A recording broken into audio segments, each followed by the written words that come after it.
Seorang anak muda yang diketahui bernama Edi sedang mencari pekerjaan di sebuah kampus swasta di Jakarta. Akhirnya Edi mendapatkan pekerjaan sebagai cleaning service di kampus tersebut. Tugasnya adalah membersihkan seluruh ruangan kampus setiap malam. Karena Edi adalah orang baru, maka saat ia bertugas ditemani oleh staf senior, yakni Pak Joko. Suatu malam, pukul 11 jam kampus telah usai. Kini adalah tugas Edi dan Pak Joko untuk membersihkan gedung kampus. Edi dan Pak Joko sedang membersihkan toilet mahasiswa yang berada di lantai 2.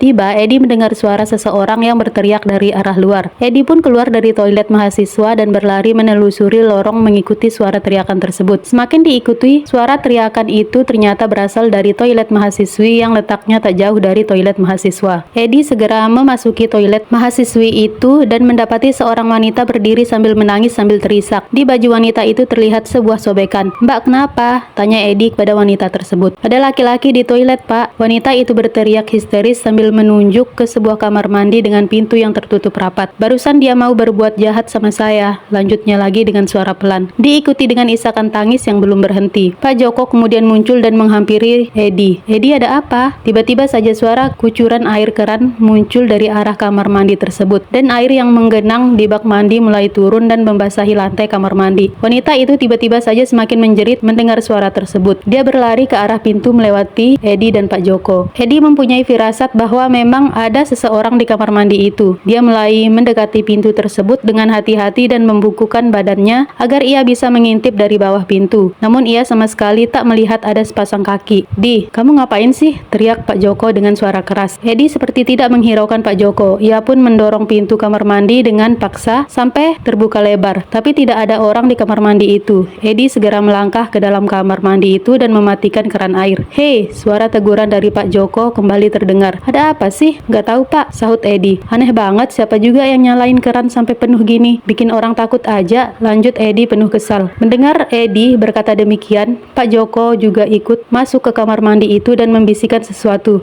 Kamu tahu nggak? Dulu di kamar mandi ini ada laki-laki yang overdosis terus meninggal di sini. Saya nggak percaya hantu, Pak," bantah Edi. "Ini bukan karena hantu, ini pasti ada orang iseng yang nyalain keran terus ditinggal. Jadi takut kan cewek yang tadi?" lanjutnya. "Cewek yang mana?" tanya Pak Joko. Pak Joko pun menganga lebar mendengar kata-kata Edi. Ia mengerenyitkan alisnya sambil berkata pelan, "Dari tadi saya nggak lihat cewek. Saya juga nggak dengar ada yang teriak. Pintu kampus sudah dikunci dari jam 8 tadi. Cuma kita berdua yang ada di gedung ini."